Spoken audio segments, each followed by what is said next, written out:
कहाँ से पकड़ के लाया इसको? आई बारू बंगाल से गोरी बचके।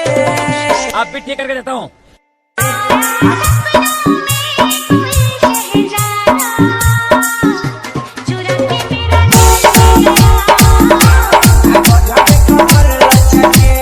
अरे जब भी ऊपर चढ़ता बंद क्यों कर देते हो? ये ढीले जरा डीजल डाल।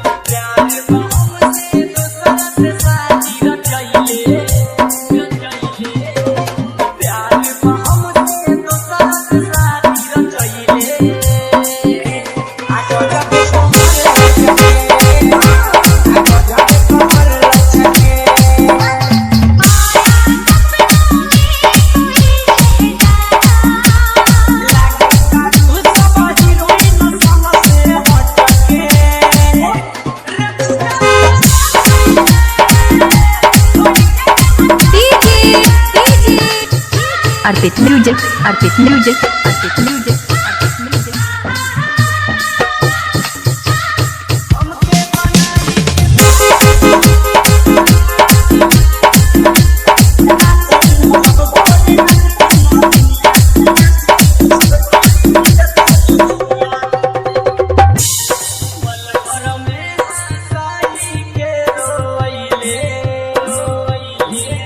वो दुल्हन बनकर रुखसत हो गई। वाह वाह वाह वाह वाह वाह। वो दुल्हन बनकर रुखसत हो गई। वाह वाह वाह।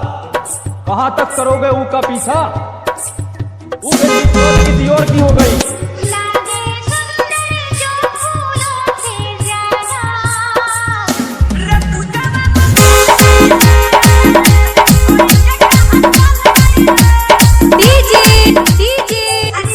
अर्पित म्यूजिक, अर्पित म्यूजिक, अर्पित म्यूजिक।